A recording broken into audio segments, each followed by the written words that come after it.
Nagsisimula ang ating istorya sa bingit ng pagbagsak at pagkalipol ng sangkatauhan dahil sa paglabas ng mga iba't ibang uri ng mga halimaw, na sinamahan pa ng paglabas ng Diyos ng kamatayan na si Vidrak. At dahil sa hindi mabilang na mga halimaw na kanyang inuutusan, ito ay naglikha at nagdulot ng matinding kaguluhan sa buong lupain. Kung saan makikita natin ngayon ang pagsugod at paghasik ng kasamaan ng mga iba't ibang uri ng nilalang. Nang bigla na lang silang natamaan ng isang malakas na pag-atake na naglikha naman ng isang malaking pagsabog. Naagaw naman ang atensyon ni Vidrak sa kanyang nakikita, ito ay dahil sa biglang paglabas ng 5 pinakamalakas na mga magician na tinaguri ang huling pag-asa ng sangkatauhan. Isa dito ay ang ating bida na si Setso, na nagdirekta ng mahika mula sa kanyang mga kamay papunta sa mga kalaban. Subalit kahit na ganito ay patuloy lang na bumaha ang mga halimaw papunta sa mga magician. Kaya agad na nag-utos si Setso na ihanda nila ang kanilang mga kapangyarihan. Agad naman ang mga magician na idinirekta ang kanilang pag-atake sa mga sumusugod na mga halimaw na agad din ang mga ito na ikinamatay. Itinuon ni Setso ang kanyang pansin sa Diyos ng kamatayan. Ito ay para tapusin na ang paghahasik nito ng kasamaan kaya siya ay wawakasan na nito. Kaya nasabi ni Setso sa kanyang mga kasama na ihanda nila ang kanilang kombinasyon na pag-atake dahil gagamitin nito ang kanyang spell. Hindi naman siya nag-aksaya ng oras at agad na ipinalabas ang kanyang spell na tinatawag na Elemental Burst papunta sa Diyos ng kamatayan. Agad namang sumunod ang 4 niyang kasamahan na mga magician, kaya ginamit din nila ang kanilang mga spells papunta sa kanilang kalaban. Kung saan makikita natin ang sabay-sabay nilang pag-atake papunta kay Vidrak, na ikinatuwa ng isang kasamahan ni Setso dahil nagawa nila itong matamaan. Subalit habang patuloy na nawawala ang mga usok sa paligid, makikita natin dito ang paglabas ng Diyos ng kamatayan. Kung saan siya ay wala man lang naging isang galo sa kanyang katawan kahit na nasalo nito ang napakalakas na mga mahika. Hindi naman ito mapaniwalaan ng mga magician, kaya agad na nag-utos ang isang lalaki na sila ay magpatuloy lang sa pag-atake. Na agad naman nilang ginawa, ngunit sinubukan silang pigilan ng ating bida na si Setso dahil kinakailangan muna nilang pag-aralan kung ano ang nangyayari. Subalit habang patuloy nating nakikita ang paglapit ng kanilang mga pag-atake sa halimaw, bigla na lang nawala ang kanilang mga mahika bago pa man ito tuluyang tumama kay Vidrak. Nababahala namang napaisip si Setso kung hindi ba tumalab sa kanya ang kanilang mga kapangyarihan. Dahil naman dito, natanong ni Vidrak kung ito lang ba ang lahat ng kanilang makakaya. Habang pinagmamasdan naman nito ang mga magician sa kanyang ibaba, nasabi nito na sila ay mga mahihinang nilalang na isa lamang mga insekto. Nababahala namang nasabi ng babaeng mage na wala man lang may gumaganang mahika sa kanya, habang natatakot na natanong naman ng lalaki kay Setso kung ano ang kanilang susunod na gagawin. Kung saan naiinis na lang na napaisip si Setso ng paraan. Nang bigla na lang natamaan ng lalaking mage ng isang malakas na pag-atake kaya nahiwa ang isang paa nito, na labis namang ikinagulat at ikinabahala nilang lahat. Hindi nila napansin na sila ay napapalibutan na ng mga halimaw, kaya sinubukang gamitin ng isang mage ang kanyang kapangyarihan. Ngunit siya ay nagpalabas na lang ng nababahalang mukha dahil naubos na ang kanyang mana. Sumugod naman kaagad sa kanila ang mga halimaw, kaya isa-isa sa mga kasamahan ni Setso ay nagawa ng mga itong mahuli, kung saan pagkatapos ay makikita natin ang biglang pagkain ng isang malaking ahas sa isa niyang kasamahan ng buhay. Si Setso na labis na natatakot sa kanyang nasisilayan, ay agad namang ginamit ang kanyang mahika para subukang pigilan ang lahat ng mga halimaw. Nang bigla na lang sumulpot sa kanyang likuran si Vidrak, na kanya namang ikinabahala kaya siya ay agad na napalingon. Subalit siya ay huli na at bigla na lang dumilim ang kanyang paningin. Di kalaunan, makikita natin si Setso na sugatan habang nakahandusay sa lupa. Kung saan habang hawak-hawak nito ang kanyang dugoang braso, siya ay napaupo sa kanyang kinaroroonan. Labis namang nanlaki ang kanyang mga mata dahil sa kanyang mga nakikita. Ito ay dahil ang nasa kanyang harapan ay ang tuluyang pagkawasak ng syudad at ang pagkamatay ng mga natitirang tao kabilang na ang kanyang mga kasama. Kaya siya ay napahampas na lamang ng kanyang kamay sa lupa sa galit. Nang bigla na lang naagaw ang kanyang atensyon dahil sa pagsalita ng Diyos ng kamatayan sa kanyang likuran. Nagsasabi na naging walang saysay ang kanilang pakikipaglaban. Hindi naman matanggap ni Setso na hanggang dito na lang ito, kaya agad siyang nag-chant ng kanyang spell. Kung saan pagkatapos ay makikita natin ang kanyang pagsugod kay Vidrak habang umiilaw ang kanyang kamay.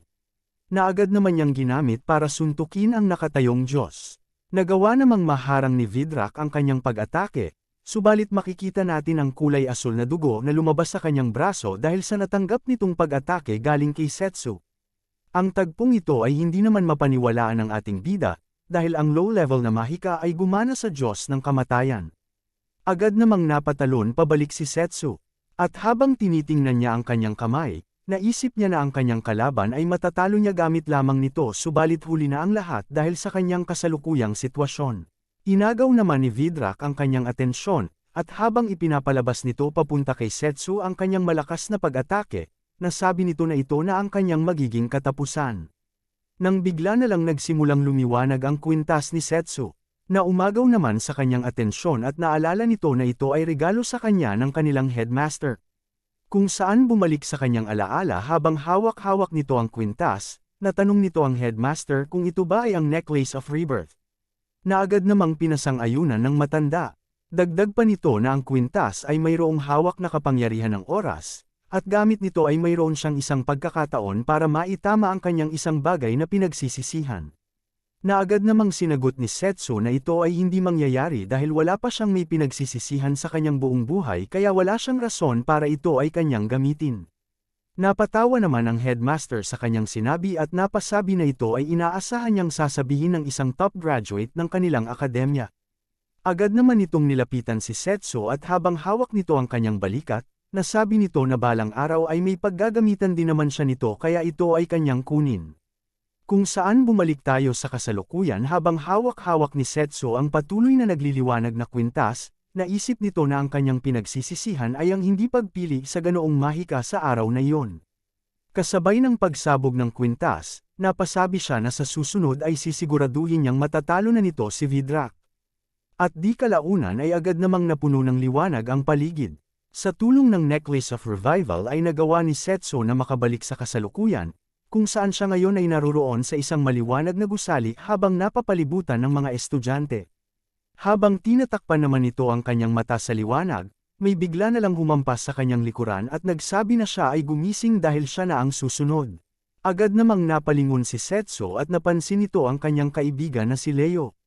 Na kanyang naalala na bigla na lang nawala noong bago pa man lumabas ang Diyos ng kamatayan na si Vidrak. Napatingin naman si Setsu sa paligid at napansin nito na ito ay ang Magic Academy, kaya ang ibig sabihin nito ay nakabalik siya 10 taon na ang nakakaraan. Napaangat naman siya ng kanyang kamao at napaisip na sa pagkakataong ito, sisiguraduhin niyang matatalo niya ang huling kalaban ng sangkatauhan. Muli namang inagaw ni Leo ang pansin ni Setsu, ito ay dahil siya na ang sunod sa kanilang blessing ceremony. Kaya di kalaunan ay agad naman siyang naglakad sa harap. At buong loob ding lumapit papunta sa headmaster at sa iba pang mga guro. May babaeng estudyante naman ang pabulong na natanong kung siya ba ang prodigy na palaging pinag-uusapan, na sinagot naman ng isang babae na narinig niya na si Setsu ay pwede sa lahat ng uri ng mga Mahika. Bigla namang binuksan ng lalaki ang isang libro na nagpalabas ng matinding kapangyarihan sa paligid. Kaya si Setsu ay napatakip ng kanyang mata gamit ng kanyang kamay. Mayroong iba't ibang uri ng mga Mahika, at bawat isa sa mga ito ay kinakailangan ng unique na mga skillset para ito ay magamit. Kaya kung ikaw ay makakapili ng isang uri nito, magiging napakahirap na para sa iyo na matutunan ang iba pang uri ng Mahika. At ito ay maihahalin tulad sa hindi mo pwedeng pagkakaroon ng 2 rehiyon ng sabay. Ang lalaking may hawak ng libro ay agad namang tinawag si Setsu Cromwell para pumili ng uri ng Mahika na kanyang tatahakin. Kung saan itinuro ng lalaking may bigote ang isang simbolo ng Mahika at nasabi na ito ang kanyang pipiliin. Ang ating bida na si Setsu ay napaisip naman na sa karaniwan, ang ranged magic ay ang kanyang natural na pipiliin. Ito ay dahil ang ranged magic ay gumagawa ng iba't ibang elemento gamit ng mana na pwedeng ipalabas sa mga kalaban, kaya makakagawa ka ng distansya para mabawasan ang panganib na ikaw ay maabot ng mga malalapit na pag-atake. Dagdag pa dito ay pwede din itong makapatay ng maraming kalaban gamit ng mga malalawak na spell. At siya ay naging pinakamalakas na magician sa buong mundo dahil sa ranged magic, gayunpaman ito ay naging walang kwenta sa harap ng Diyos ng kamatayan. Bumalik naman tayo sa kasalukuyan kung saan siya ay napalingon sa isang simbolo. Nag-aalangan naman siyang napahinto. Subalit di kalaunan ay nagpatuloy siya sa kanyang paghakbang. Kung saan naabot nito ang isang simbolo ng espada. Kaya nababahalang natanong naman ng may bigoting lalaki kung ano ang kanyang ginagawa, habang makikita naman natin ang labis na pagkabigla ng mga babae sa kanilang mga mukha. Si Leo naman ay napatanong kung ano ang ginagawa ni Setsu dahil nakakasigurado siya na ang kanyang pipiliin ay ang ranged magic. Maririnig naman natin ang usapan sa paligid na sa lahat ng kanyang pwedeng pagpipilian. Ang melee magic pa ang kukunin nito na isang pinakamahinang mahika sa lahat. Nasabi naman ng may bigoting lalaki kay Setsu na ang melee magic ay nagpo-focus lamang sa pagpapalakas ng katawan at ito ay lumang mahika na nagagamit lamang sa malapit na labanan. Dagdag pa nito na ito ay pareho ng pagpunta niya sa gyera ng mga pana at mga palasunang may dala lamang na isang bato. Kaya natanong nito si Setsu kung sasayangin ba nito ang kanyang hinaharap. Naisip naman ni Setsu na itong lahat ay kanyang alam, at kung pipiliin niya man ito ay ang kanyang pagsuko sa pagiging pinakamalakas na magician. Subalit laban sa Diyos ng kamatayan na si Vidrak, ito lamang ang tanging landas na kanyang mapagpipilian para ito ay kanyang matalo. Buong loob namang tinitigan ni Setsu ang simbolo at ipinalabas sa kanyang kamay ang kanyang kapangyarihan. Nalabis na ikinabigla ng lalaking may bigote. Ito naman ay hindi mapaniwalaan ng mga nakamasid na mga estudyante. Habang ang headmaster naman ay patuloy lang na napapatingin sa kanya, agad namang iniabot ni Setsu ang kanyang kamay sa simbolo para ito ay kanyang hawakan. Kung saan pagkatapos ay ang pagpapalibot sa kanyang kamay ng liwanag, na siya namang agad na paglabas ng simbolo sa likod ng kanyang kamay habang ito ay kanyang inaangat, kung saan siya ay napaisip na dahil dito, tatalunin niya ang Diyos ng kamatayan. Napatingin naman si Setsu sa kanyang kamay, kung saan nakita nito ang simbolo ng melee magic na totoong umukit sa kanyang katawan. Nalabis niya namang ikinatuwa, habang ang iba namang mga estudyante ay hindi mapaniwalaan ang kanyang pagpili sa pinakamahinang uri ng mahika. Pag-alit namang isinara ng lalaking may bigote ang libro, at nasabi na balak sana nitong ipagkatiwala ang lahat ng kanyang nalalaman na mahika kung pinili ni Setsu ang ranged magic. Si Cyrus Arclight, ang head ng Long Range Magic Department ay pasigaw namang nasabi na siya sana ay magiging pinakamalakas na magician at ang kasikatan ay mapupunta din sa kanya bilang kanyang guro. Subalit pinili pa din ito ang mahinang uri ng mahika. Hindi naman siya pinansin ni Setsu, at napaisip na lang na ang kasikatan ay hindi naman mapapakinabangan pagkatapos ng 10 taon. Ito ay dahil sa ika-10 taon, tuluyang matatalo ang sangkatauhan, at sa 5 taon naman ay ang unang paglabas ng Diyos ng kamatayan. At habang siya ay naglalakad sa hagdan, naisip ni Setsu na kahit mayroon siyang kaalaman sa konting close magic combat, wala naman siyang karanasan dito. Kaya napatanong siya kung papaano nitong mapapalakas pa ang kanyang mahika bago pa man lumabas ang kalaban ng sangkatauhan. Makikita naman natin ang patuloy na pagkainis ng guro kay Setsu. Di kalaunan, ang lahat ng mga second year na mga estudyante na natapos na sa seremonya ay inutusan na bumalik sa kanilang mga nakalaang klase. Si Setsu na napapatingin sa paligid ay napaisip naman kung saan ang pinakamalapit na classroom ng close magic, kaya sinubukan itong hanapin si Leo pero siya ay wala sa paligid. Lumapit naman siya sa isang estudyanteng nakatayo malapit sa kanya para magtanong sa direksyon. Subalit agad lang ito at ang kanyang kasamang babae na lumayo at nagsabi na ang kanilang klase ay magsisimula na. Kaya naiwan na lang si Setsu na nagtataka habang napapalibutan ng mga estudyante. Mayroon namang mga estudyante na nagbubulungan, nagsasabi na ito na ang kanyang magiging katapusan dahil sa pagpili nito ng larangan na para lamang siya ay sumikat. Naalala naman nito ang kanyang pagpili ng ranged magic sa nakaraan, kung saan iba ang naging pagtrato sa kanya ng mga estudyante noon. At dahil wala siyang may makuhang impormasyon sa paligid ay nagpasya na lang siyang hanapin ito ng mag-isa. Kaya naisip niya na siguro mayroon ding mapa ng buong gusali sa labas ng akademya. Di kalaunan habang nagpapatuloy sa paglalakad si Setsu sa labas, may bigla na lang siyang narinig na paggamit ng spell na fireball. Kaya napaisip si Setsu kung mayroong bang nagaganap na duelo sa paligid. Makikita naman natin ang isang babaeng may kulay pulang buhok na agad na umiwas sa mga fireball na papunta sa kanya. Kung saan habang siya ay nakatayo malapit sa tumamang mga spell, pasigaw nitong nasabi na ibalik nito ang bagay na ibinigay sa kanya ng kanyang ina. Makikita naman natin ang isang kulay berdeng bagay na hawak ng isang batang lalaki. Kaya natanong nito kung ito ba ay isang magic tool na ginagamit para mag-imbak ng mana. Nasabi naman ng isang bata sa kanan na ito ay masyadong mabuting item para sa isang mahirap na nilalang gaya niya, kaya ito ay kanilang kukunin. Napansin naman ni Setsu na ang nag-aaway ay galing sa Close Combat Department at ang tatlo naman ay galing sa Long Range Department. Kung saan habang ipinapalabas ng lalaki na mayroong dilaw na buhok ang kanyang fireball. Nasabi nito na sa pilitan niya itong kunin sa kanila kung ito ay kanyang gusto gamit ng kanyang mahinang close magic. Agad naman itong itinapon ng kanyang kapangyarihan papunta sa babae. Subalit nagawa namang makaiwas ng babae gamit ng kanyang spell na tinatawag na physical boost na mas lalong nagpahusay sa kanyang pisikal na kakayahan. Gayunpaman kahit na nagagawa nitong makaiwas sa iilang mahika, napakalayo pa din ng kanilang agwat.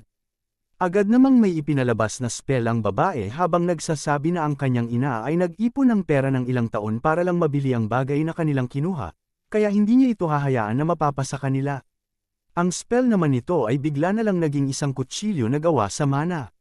Kung saan napaisip si Setsu na ito ay isa sa mga skill ng close combat mage na tinatawag na mana blade.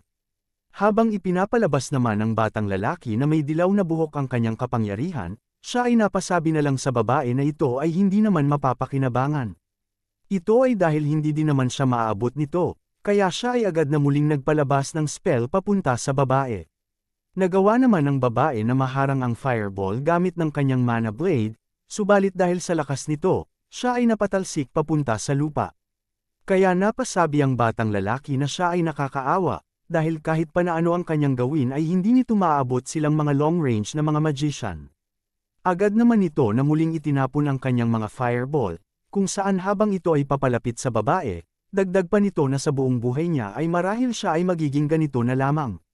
Agad namang ginamit ni Setsu ang kanyang spell na ability boost, kung saan mabilis siyang nakalampas sa tatlong mga estudyante.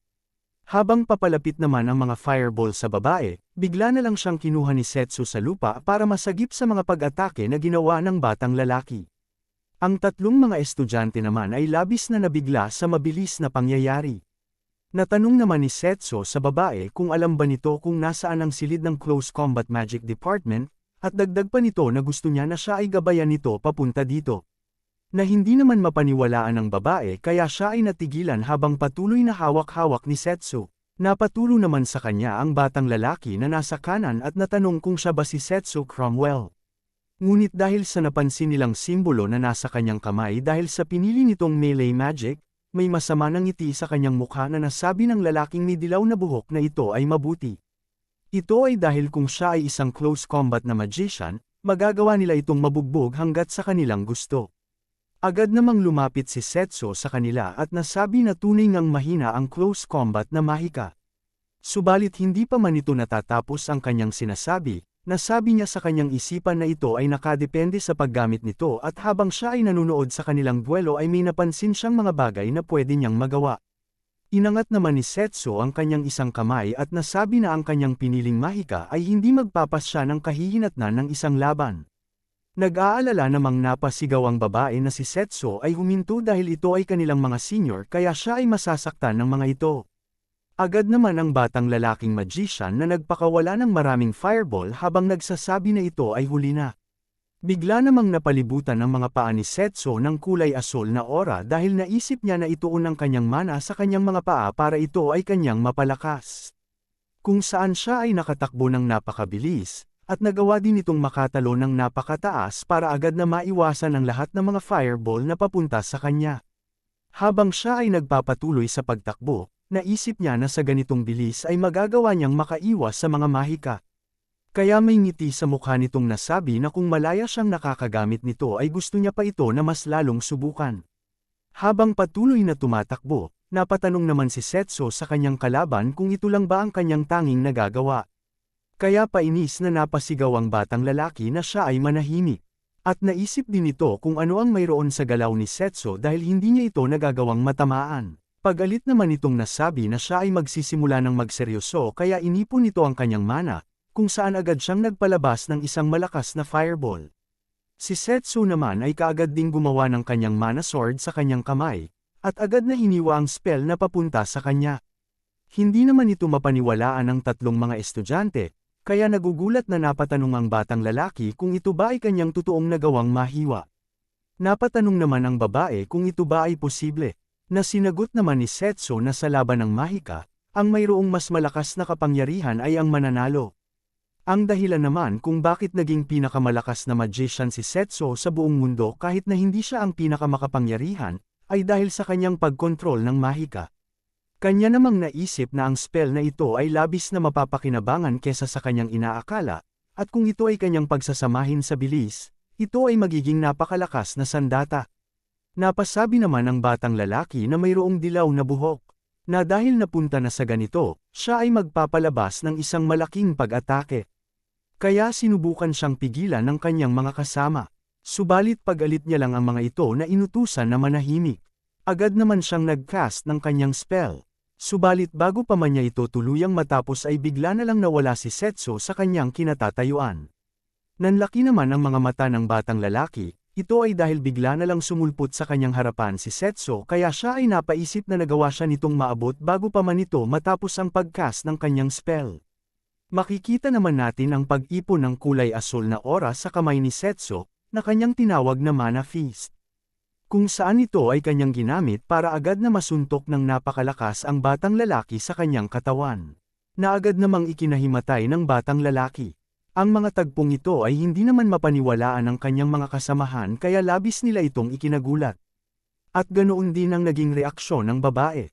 Napatitig naman si Setsu sa kanyang kalaban na ngayon ay nakahandusay sa lupa at wala ng malay.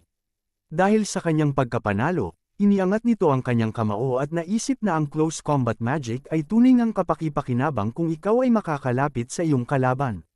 Natatakot namang naisip ng isang batang lalaki kung hindi ba ang melee magic ay ang pinakamahinang mahika subalit nagawa pa rin itong manalo laban sa long-range magic. Bigla namang napasabi si Setsu sa mga natitirang batang lalaki na ibalik nila ang kanilang kinuha. Na agad namang ibinigay ng matabang estudyante dahil ayaw nitong makipaglaban kay Setsu. Pagkatapos ay dali-dali naman ang dalawa na kinuha ang kanilang kasama sa lupa para kaagad na umalis. Napalingon naman si Setsu sa babae at ipinakita nito sa kanya ang kanyang gamit. Na agad niya namang ibinigay sa babae at natanong sa kanya na ito ay importanteng bagay para sayo hindi ba? Inilagay naman ito ng babae sa kanyang dibdib at may malaking ngiti siyang nagpasalamat kay Setsu. Agad naman itong ipinasok ang gamit sa kanyang bulsa at nagsabi na nakalimutan niyang magpakilala. Kaya masaya nitong iniabot ang kanyang kamay at nagsabi na siya ay si Layla Rosewell. Agad naman din na iniabot ni Setsu ang kanyang kamay at nagpakilala ng kanyang sarili. Ngunit nasabi ni Layla na siya ay kanya nang kilala dahil siya ay sikat sa buong akademya sa pagkakaroon ng affinity sa lahat ng uri ng mga mahika, kaya natanong din ito si Setsu kung bakit niya pinili ang mahinang melee magic. Naisip naman ni Setsu na hindi siya nito paniniwalaan kung sasabihin niya man ang totoo, kaya nasabi na lang nito na kung pwede ba nitong ituro muna kung nasaan ang classroom nilang mga close combat magician.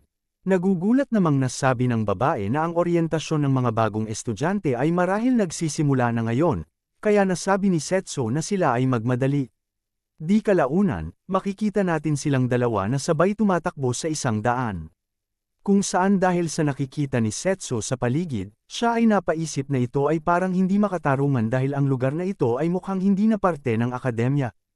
Inagaw naman ni Layla ang kanyang atensyon at nasabi nito na kailangan niyang ituro sa kanya ang spell na Mana Blade na kanyang ginamit kanina. Naagad namang sinagot ni Setsu na ito ay walang problema. Napaisip naman si Setsu na ang combat magic ay pwedeng magamit sa maraming paraan depende sa sitwasyon. Kaya kung kanyang magawang ma-master ang close combat magic, maaari nitong ma-counter ang dispel ng Diyos ng Kamatayan. At para siya ay makakuha ng isa pang kalamangan laban kay Vidrak, bumalik muna tayo sa alaala ni Setsu sa nakaraan habang kaharap niya ang headmaster. Kung saan habang nakaupo ang matanda ay kinuha niya ang kanyang mga suot na guwantes. At agad niya itong inilagay sa lamesa pagkatapos. Labis namang ikinagulat ni Setsu ang kanyang nakikita. Ito ay dahil habang angat-angat ng headmaster ang kanyang dalawang kamay, ang bawat isa sa mga kamay nito ay mayroong iba't ibang uri ng mahika. Kaya napatanong si Setsu kung ito ba ay posible. Dahil sa karaniwan, ang mga tao ay maaari lang magkaroon ng isa. Napansin naman ito na ang nasa kanang kamay ng headmaster ay ang simbolo ng summoning magic, subalit hindi niya pa nakikita ang simbolo na nasa kabilang kamay nito. Kaya natanong nito ang headmaster tungkol dito, ngunit sinabihan lang siya ng matanda na ito ay kanyang sasabihin kay Setsu sa tamang oras. Dagdag pa nito ng may seryosong mukha, na ito ay kanyang sinasabi dahil siya ay may malaking tiwala sa kanya. Subalit sa huli ay hindi niya na ito naituro, ito ay dahil sa paglabas ng Diyos ng kamatayan, mayroong agad na pumatay sa headmaster. Kaya napaisip si Setsu na marahil naramdaman ni Vidrak ang panganib na dala ng headmaster gamit ng kanyang ikalawang uri ng mahika. Napasabi naman si Setsu na sa pagkakataong ito, sisiguraduhin niyang matututunan ang ikalawang mahika ng headmaster para maiba ang kanilang kapalaran ng pagkawasak ng sangkatauhan. Di kalaunan, agad namang itinuro ni Layla ang gusali ng Close Combat Magic Department ng ito ay kanyang makita sa malayo. Kaya agad silang nagmadali sa pagtakbo papunta dito. Napaisip naman si Setsu na mayroong problema dahil papaano siya ngayon makikilala ng headmaster dahil iba ang departamento na kanya ngayong pinili. Nang maabot naman nila ang gate ng gusali, may napansin silang isang tao na nakatayo sa labas. Nang bigla na lang ninalit ng tao ang kanyang mga ngipin. Ang kalbong ito ay tatawagin na lang natin bilang si Cap, kung saan naiinis nitong nasabi kay Setsu na ang husay nito para ngayon lang dumating habang kasama ang isang babae. Agad namang pumaharap si Layla at nagsabi na mayroong rason dahil dito. Subalit pag-alit lang na nasabi ni Cap na wala siyang pakialam sa kanilang rason. Dagdag pa nito kay Setsu na kahit ano pa man kaganda ang mga nakuha nitong parangal, siya ay walang kwenta sa lugar na ito. Agad naman ni Cap na nilapitan si Setsu, at habang kanyang dinuduro, nasabi nito na dahil siya ay nasa Close Combat Department Magic, siya ngayon ay isa ng basura. Agad namang inalis ni Setsu ang kamay ni Cap at nasabi na siya ay nambabastos, at dahil siya ay propesor ng departamentong ito. Natanong ni Setsu kung kanya bang ikinakahiya ang pagiging nasa Close Combat Department. Pag-alit naman na napatingin si Cap kay Setsu at natanong kung siya ba ay seryoso sa kanyang pinagsasabi. Pagkatapos ay agad niyang hinawakan ang damit ni Setsu at muling natanong kung bakit siya nagsasalita pabalik sa isang propesor. Subalit napatingin lang sa kanya pabalik si Setsu at napasabi na mayroon pang maraming posibilidad sa Close Combat Magic kaya siya ay naniniwala dito. Kaya napaisip naman si Cap na napakataas ng tingin ni Setsu sa kanyang sarili kaya ito ay kanyang sisirain. Binitawan naman siya kaagad ni Cap at nagsabi sa kanilang dalawa na sila ay sumunod. Kung saan sila ay napunta sa isang lugar na mayroong mga estudyante na umaatake sa mga malalaking bato. Makikita natin dito ang isang estudyante na mayroong suot na salamin na nilagyan ng kanyang nakaangat na mga kamay ng mana. At agad na inatake ang malaking bato gamit ng kanyang kapangyarihan. Subalit hindi ito tumalab kaya siya ay napasabi na hindi man lang siya nakagawa ng kahit anong pinsala. Nagsabi naman si Cap sa kanilang dalawa na ito ay ang unang pagsubok upang matukoy ang kanilang estado sa kanilang klase. Dagdag pa nito na sa mga malalaking metal na bato ay mayroong nakaukit na mga kristal at kinakailangan nila itong kunin ng mabilisan hanggat sa kanilang makakaya. Nakangiti namang napalingon si Cap at nasabi na ang hindi magtatagumpay dito ay magkakaroon ng parusa. Habang sila ay nagpapatuloy sa paglalakad, si Cap naman ay napaturo sa mga estudyante at nasabi nito na isang oras na ang nakalipas subalit wala pa din sa mga ito ang nakasira sa bato. Napapagod namang nasabi ng lalaking may salamin na magsalita lang sila sa kanilang gusto ngunit ang batong ito ay napakatigas, habang napakamot na lang ng kanyang ulo ang babae na nasa kanyang tabi at natanong kung papaano nila itong masisira gamit ng kanilang kasalukuyang spell. Napasabi naman ng isang estudyante na siguro ay naaasar lang ang kanilang propesor na si Cap dahil hindi nito nakuha ang kanyang promosyon. Agad naman siyang pinagsabihan ng kanyang katabi na hinaan nito ang kanyang boses dahil maririnig siya nito. May tinuro naman si Cap na isang malaking bato at nasabi na ito ay hindi ginagamit. Kaya habang ito ay kanyang hinahampas, nasabi nito kay Setsu na kanyang ipakita ang abilidad ng Close Combat Magic at siya ay mayroon lamang 10 minuto. Ang binigay nitong oras ay hindi naman mapaniwalaan ni Layla, kaya nasabi niya na ito ay imposibleng masira sa ganitong oras, at hindi ba ang malaking bato na ito ay mas malaki kesa ng mga iba. Ngunit inilabas lang ni Cap ang kanyang orasan at nagsabi na wala siyang pakialam dito. Dagdag pa nito na habang sila ay nagtatalo ay mayroon na lamang 9 na minuto ang natitira sa kanila. Nilagay naman ni Setsu ang kanyang kamay sa balikat ni Layla at nagsimulang pumunta sa malaking metal na bato. At nang siya ay makalapit dito ay agad niya itong pinakiramdaman. Kung saan siya ay natigilan ng ilang saglit habang patuloy na nakahawak dito. Nasabi naman ni Cap na mukhang si Setsu ay natutulala. At dagdag pa nito na kung siya ay yuyuko ng kanyang ulo at manghihingi ng kapatawaran sa kanya. Maaari niya itong bigyan ng konting dagdag na oras. Ngunit sinagot lang siya ni Setsu na ito ay hindi niya kailangan dahil ang 10 segundo ay sobra na para sa kanya. Si Cap na may naiinis na mukha ay napatanong naman kung ano itong kanyang pinagsasabi. Napasigaw naman si Layla kay Setsu na siya ay nagiging arogante.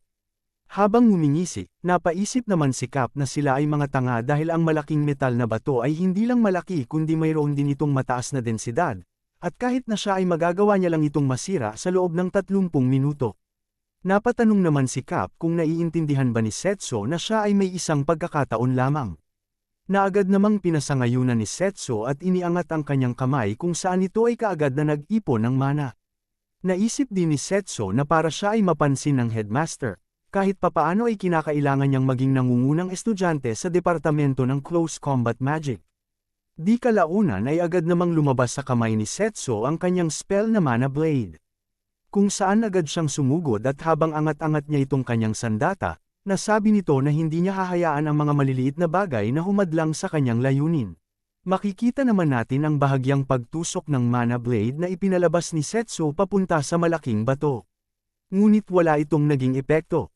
Kaya napasabi si Cap na si Setsu ay puro lang salita, at naisip nito kung ano kaya ang ibibigay nito sa kanyang parusa. Nang bigla na lang ang bato na nagsimulang mabasag. Naagad din namang tuluyang nasira sa harap ni Setsu sa napakaraming piraso kaya tumalsik ang mga parte nito sa paligid. Kung saan si Cap ay napanganga na lang habang nasisilayan ang mga pangyayari. Agad namang iniabot ni Setsu ang kristal kay Cap, subalit patuloy pa rin itong natitigilan. Kaya nasabi ni Setsu na tulad ng kanyang sinabi, ang kailangan niya ay 10 segundo lamang. Hindi naman ito mapaniwalaan ni Cap kaya siya ay napasigaw sa pangyayari. Si Layla naman na napapatakip ng kanyang bibig ay napasabi na tunay nga itong nagawa ni Setsu. Napasabi naman ang dalawang estudyante na dahil nagawang masira ni Setsu ang malaking bato ng ganito kabilis, marahil siya ay mas malakas pa sa kanilang propesor na si Cap. Nanlaki naman ang mga mata ni Cap sa pagkainis dahil sa kanyang narinig, kaya pag-alit nitong nasabi na ito ay hindi maaari at marahil ito ay kanyang dinaya. Napaturo naman siya kay Setsu at nasabi na ang batong iyon ay sobrang tigas na hindi lang ito basta-basta masisira kahit pa ng 10 minuto kaya ang pagbasag dito ng 10 segundo lamang ay kahina-hinala. Napatanong naman si Setsu kay Cap kung 10 minuto ba ang kailangan nito para masira ang ganitong bato. Dahil kung ganoon ay siguro mas mabuting tigilan na niya ang pagiging propesor at magsimulang muli sa pagiging estudyante. Agad namang iniangat ni Cap ang kanyang kamay sa tindi ng pagkainis, nang may bigla na lang isang lalaki sa kanyang likuran na mayroong tattoo ng leon ang tumawag sa kanya. Subalit dahil hindi siya nito napapansin, agad ng lalaki na hinawakan si Cap sa kanyang kalbong ulo. Kung saan natanong ng lalaking mayroong sigarilyo kung siya ba ay nambubuli na naman ng mga estudyante. Ang lalaking ito ay ang punong propesor ng Close Combat Magic na si Leonel. Kung saan nasabi nito sa kanila na sila ay nakakaistorbo sa kanyang pagtulog, ngunit nasabi din ito kay Cap na sa kanyang kaalaman, ang batang si Setsu ay walang dinaya. Ito ay dahil ang kanyang ginawa ay binasa nito ang daloy ng mana sa loob ng bato.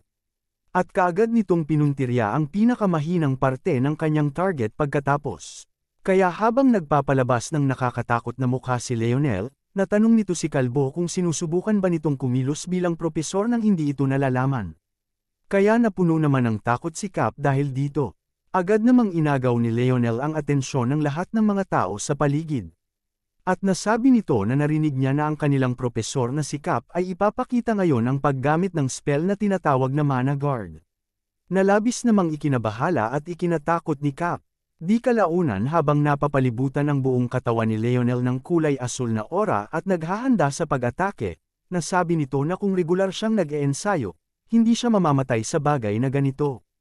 Kaya agad naman ginamit ni Cap ang kanyang spell na Mana Guard kaya siya ay nabalot din ng mana, at pasigaw na nagsabi kay Leonel na wag niya itong gawin dahil hindi niya na ito uulitin. Nang bigla na lang siyang sinuntok ni Leonel kung saan ito naman ay kanyang nagawang maharang. Subalit dahil sa tindi ng lakas nito, siya ay tumalsik ng napakalayo. Napaisip naman si Setso na nagawa ni Leonel na masira ang mana guard sa level ng kanyang kapangyarihan, kaya natanong niya kung sino itong lalaki dahil siya ay siguradong hindi isang ordinaryong tao lamang. Agad naman si Leonel na lumapit kay Setso, at natutuwang napasabi sa kanya na hindi siya masama habang patuloy na tinatapik ang kanyang likod. Dagdag pa nito na sa pagiging nasa mahinang departamento ng close combat magic, gawin nito ang kanyang makakaya. Kaya agad namang umalis si Leonel pagkatapos. Ngunit tinawag ni Setso ang kanyang atensyon, at may seryosong mukha nitong nasabi na dahil siya ay isang close combat mage, hindi ibig sabihin nito na siya ay magpapatalo na lamang sa ibang mga departamento. Dagdag pa nito na gagamitin niya ang lakas ng close combat para sa kanyang kalamangan para umangat sa pinakatuktok ng kanilang grado. Kung saan napangiti naman si Leonel sa kanyang mga sinabi.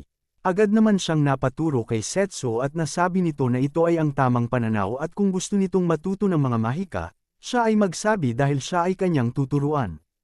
Habang paalis naman si Leonel, hindi nito lubos na maisip na mayroon ding isang baliw na parehong mag-isip sa kanya. At inaakala niya ay mayroon na siyang napili na kandidato para sa gaganapin na exchange match. Subalit mukhang mayroon pang isang lumitaw. Di kalaunan, muling nagpakilala si Leonel na punong propesor sa Departamento ng Close Combat Magic. Habang nakalinya ang mga estudyante sa kanyang harap, nasabi nito na ayaw niya man itong sabihin ng ganito kaaga pero kinakailangan nilang magdesisyon sa magiging kinatawan ng gaganapin na exchange match.